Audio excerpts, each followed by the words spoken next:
Hello everyone, welcome to my channel. आप सभी को हमारे इस यूट्यूब चैनल पे स्वागत है। तो फ्रेंड्स, आज का जो हमारा टॉपिक होने वाला है वो जो होने वाला है वस्त्र विज्ञान में सिल्क से संबंधित। ठीक है, कहाँ से होने वाला है? तो वस्त्र विज्ञान में सिल्क से संबंधित आज का हमारा टॉपिक है।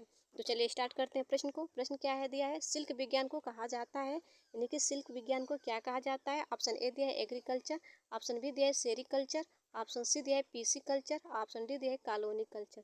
तो जो इसका राइट आंसर हो जाएगा ऑप्शन नंबर बी, यानी कि सेरिकल्चर। ठीक है, ऑप्शन नंबर बी। एग्रीकल्चर क्या होती है? तो एग्रीकल्चर एक किससे संबंधित होती है? तो एग्रीकल्चर जो है कृषि से संबंधित होती है, यानी कि खेती बाड़ी से संबंधित होती है। पीसी कल्चर क्या है?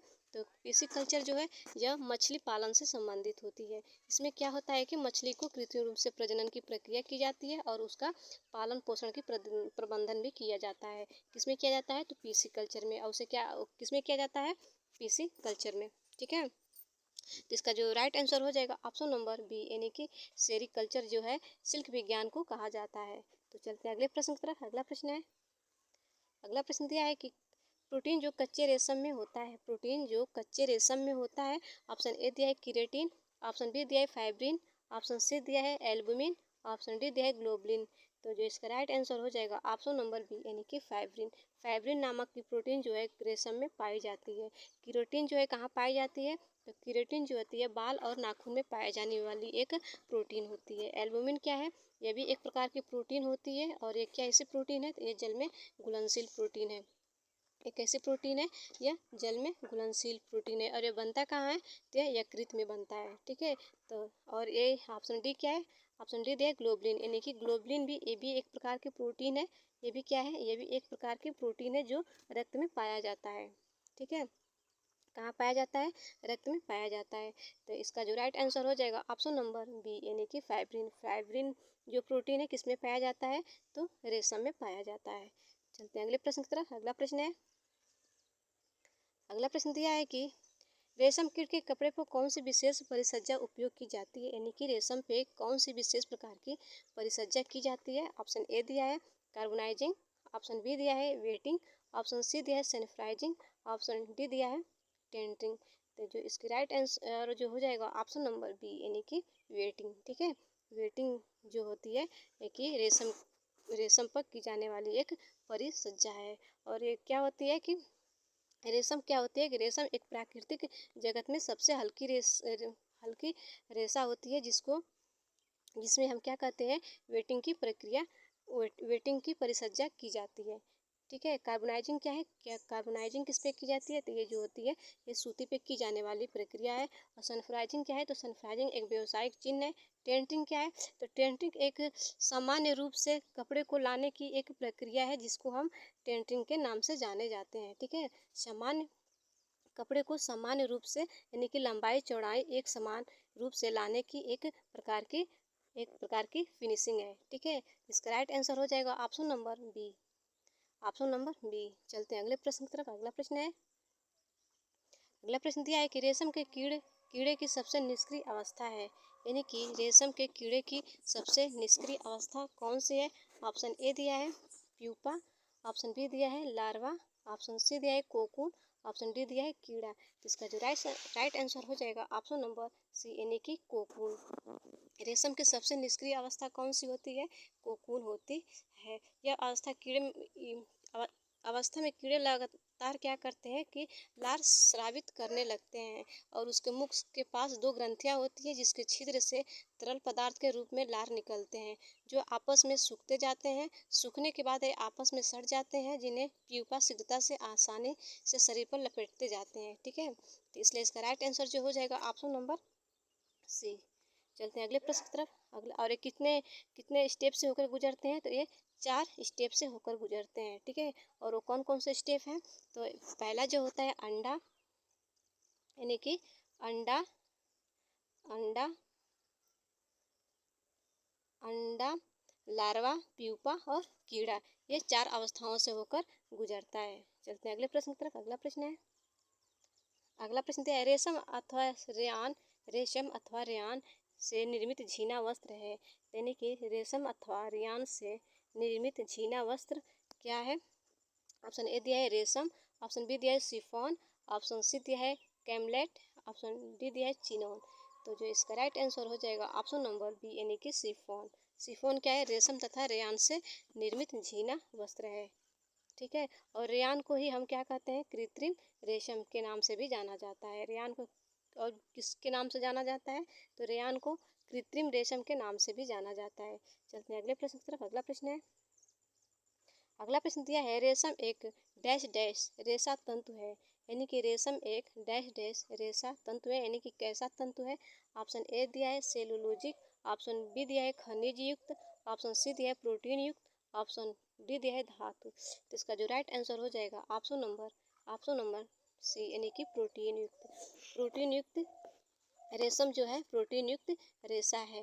प्रोटीन युक्त रेशा जो है दो होते हैं। प्रोटीन युक्त रेशा कितने हैं? दो हैं। एक जो होता है ऊन, दूसरा जो होता है सिल्क। ठीक है, इसलिए इसका राइट आंसर जो हो जाएगा ऑप्शन नंबर सी। चलते हैं अगले प्रश्न की तरफ। अगला प्रश्न है, अगला प्रश्न दिया है ताप तंतु जो ताप का अच्छा सुचालक है। तंतु जो ताप का अच्छा सुचालक है। ऑप्शन ए दिया है रेशम, ऑप्शन बी दिया है ऊन, ऑप्शन सी दिया है नायलॉन, ऑप्शन डी दिया है कपास। तो इसका जो राइट आंसर हो जाएगा ऑप्शन नंबर डी यानी कि कपास। तंतु जो ताप का अच्छा सुचालक कौन सा होता है? तो कपास होता है, यानी कि सूती वस्त्र। चलते हैं अगले प्रश्न की तरफ। अगला प्रश्न है,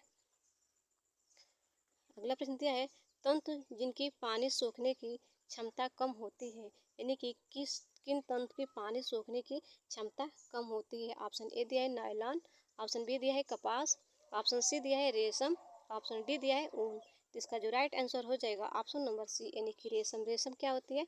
यानी कि पानी सोखने की क्षमता कम होती है। ऊन ऊन और कपास इनमें क्या होती है कि पानी सोखने की और पानी सोखने की क्षमता जो है ज़्यादा होती है, जबकि रेशम में क्या होती है? रेशम में कम होती है।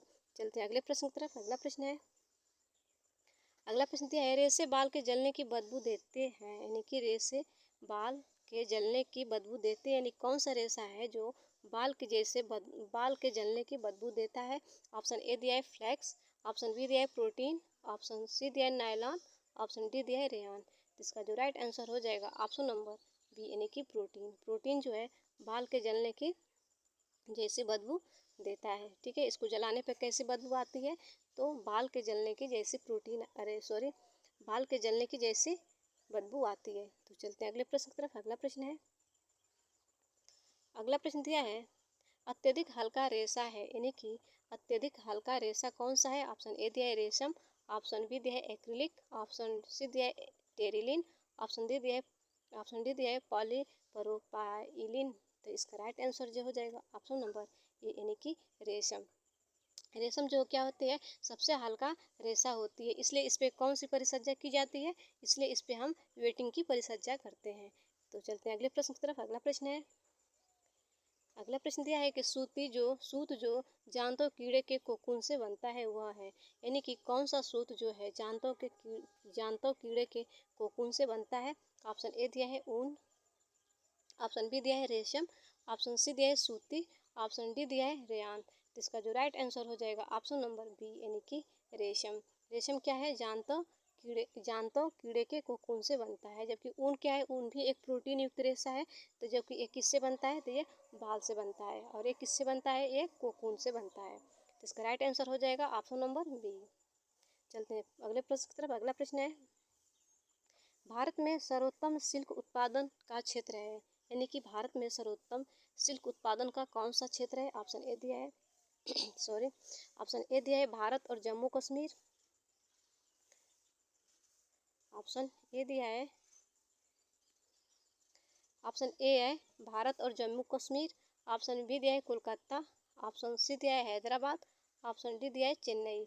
इसका जो राइट आंसर हो जाएगा ऑप्शन नंबर ए यानी कि भारत और जम्मू कश्मीर।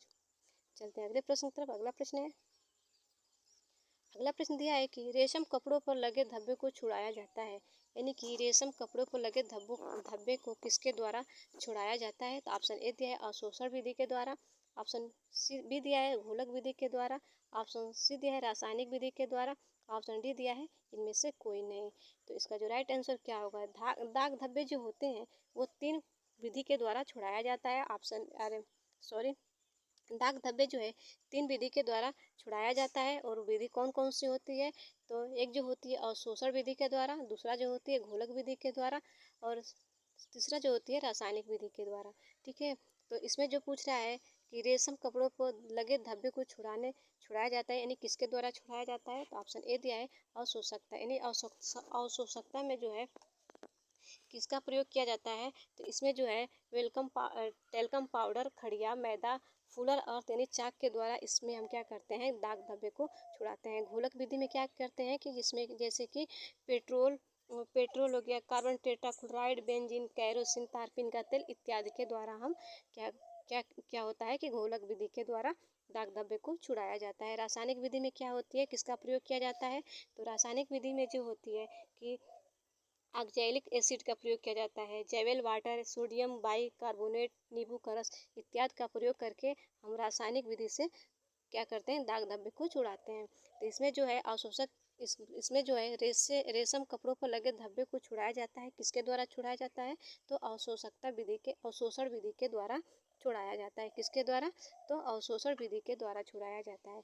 और इसमें कौन क्या प्रयोग किया जाता है, इसमें प्रयोग जो किया जाता है तिलकम पाउडर, खड़िया, मैदा, फूलर, चाक के द्वारा हम इसमें दाग धब्बे को छुड़ाते हैं।